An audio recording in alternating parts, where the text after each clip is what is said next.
Et le fait média du jour, c'est ce nouveau rebondissement dans la crise à Canal+. Les auteurs des Guignols de l'info ont été virés par la nouvelle direction de la chaîne suite à l'arrivée de Vincent Bolloré à la tête du groupe Canal+. Une information du Parisien. Le départ des 4 plumes historiques des Guignols risque bien de marquer un nouveau tournant dans l'histoire du programme satirique. Guillaume Janton, bonjour. Bonjour Thomas. Vous êtes notre expert média. C'est donc la suite du feuilleton médiatique de l'été. Après avoir été menacé de disparition, puis finalement après avoir été maintenu à l'antenne, encrypté, les Guignols de l'info sont une nouvelle fois malmenés. Ils perdent donc leurs auteurs historiques. Cela faisait jusqu'à 16 ans qu'ils écrivaient les sketchs quotidiens des marionnettes de Canal+, mais l'année prochaine, les Guignols devront nous faire rire sans eux. Lionel Dutemple, Julien Hervé, Philippe Mechelen et Benjamin Morgen, les 4 auteurs historiques des Guignols de l'info ont été virés par la nouvelle direction de Canal+. C'est ce qu'a annoncé le Parisien ce week-end. Pourtant, il y a quelques jours, Maxime Saada, le nouveau directeur de Canal+, annonçait au Figaro que l'émission allait rester en format quotidien et qu'elle allait conserver son budget actuel de 17 millions d'euros annuels. Mais Maxime Saada a, semble-t-il, omis ce détail qui est pourtant de la plus haute importance. Car si les Guignols sont des marionnettes caricaturales avec des voix emblématiques, ce sont aussi des textes, des sketchs souvent très drôles, écrits par un groupe d'auteurs, un métier de l'ombre parfois méconnu des téléspectateurs. Ces auteurs sont pourtant l'âme des marionnettes, c'est à eux qu'on doit les répliques cultes du programme, comme la formule d'ouverture du présentateur PPD « Vous regardez l'ancêtre d'Internet ». Si Canal+ ne s'est pas encore exprimé sur le sujet, Lionel Dutemple, l'un des auteurs des Guignols, a confirmé cette information sur son compte Twitter en postant ce message avant-hier. Fier d'avoir travaillé dans cette belle et prestigieuse émission des Guignols, bonne chance aux futurs auteurs. Nous avons tenté de joindre les autres auteurs des Guignols qui n'ont pas souhaité s'exprimer sur cette éviction, mais le Parisien est formel dans ses colonnes. Les auteurs des Guignols ont été virés et ils seraient, je cite, traumatisés par la nouvelle. Cette annonce du départ des auteurs des Guignols soulève plusieurs questions. Donc pourquoi ont-ils été virés et qui pour les remplacer la saison prochaine? Alors il y a 2 raisons qu'on pourrait qualifier d'officielles pour justifier l'éviction des auteurs historiques des Guignols. La première, c'est l'impact du programme sur les téléspectateurs qui n'est plus le même qu'il y a quelques années. Que ce soit en termes d'audience ou en termes de buzz, les Guignols ont été rattrapés par le Petit Journal de Yann Barthès qui propose un traitement un peu plus moderne de la satire politique. Deuxième bonne raison officielle de se séparer des auteurs des Guignols pour la direction de Canal+, leur salaire. Le Parisien a annoncé samedi que les mieux payés d'entre eux percevaient 35 000 euros mensuels, ce à quoi il faut rajouter les droits d'auteur générés par la diffusion des sketchs.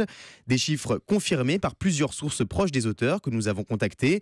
Mais le journal Libération s'interroge sur la publication de ces chiffres et dénonce une manipulation médiatique. Révéler ces salaires qui peuvent paraître indécents serait un bon moyen de faire avaler la pilule au grand public. Et puis pour Vincent Bolloré, il y a une troisième bonne raison, moins officielle cette fois-ci, de se débarrasser de ses auteurs. Et c'est une raison politique. Les textes écrits par les auteurs des Guignols sont réputés pour être corrosifs, sans filtre, une liberté de ton propre à l'esprit Canal qui plaît moyennement à Vincent Bolloré, comme il l'avait confié sur France Inter en début d'année. Écoutez. C'est un esprit de découverte, d'ouverture, d'initiative, parfois un peu trop de dérision. Je préfère quand ils sont plus dans la découverte que dans la dérision, parce que parfois c'est un peu blessant ou désagréable. Je trouve que se moquer de soi-même, c'est bien, se moquer des autres, c'est moins bien. À 2 ans de l'élection présidentielle, les Guignols devraient donc y aller moins fort sur la politique, tout comme la grille de Canal+. De manière générale, Maxime Saada a annoncé la semaine dernière que le grand journal serait moins consacré à la politique et davantage culturel. Reste à savoir quelle va être la nouvelle ligne éditoriale des Guignols, car c'est souvent cette liberté totale dans la caricature des politiques qui faisait rire les téléspectateurs et qui créait le buzz autour de l'émission. Autre question, qui pour remplacer ces auteurs? Selon BFM Business, Canal+ aurait dans un premier temps approché Kader Aoun et Stéphane Ribeiro, 2 plumes qui officie régulièrement dans Salut les Terriens, l'émission de Canal+, de Thierry Ardisson. L'un d'entre eux a refusé cette offre, l'autre ne s'est pas exprimé sur le sujet. Autre possibilité envisagée par Canal+, faire monter en grade les autres auteurs des Guignols, ceux qui écrivent les pastilles enregistrées, diffusées pendant l'émission en direct.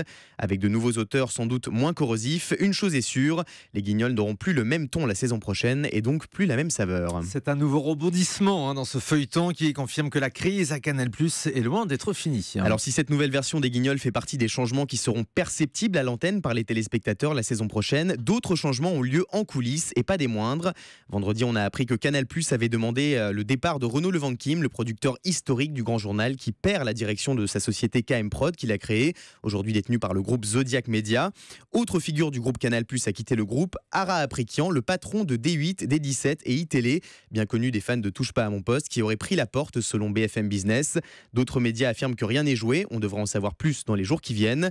Renaud Levanqui et Ara Aprikian sont des proches de Rodolphe Belmer, ancien directeur général de Canal+, lui aussi viré par Vincent Bolloré.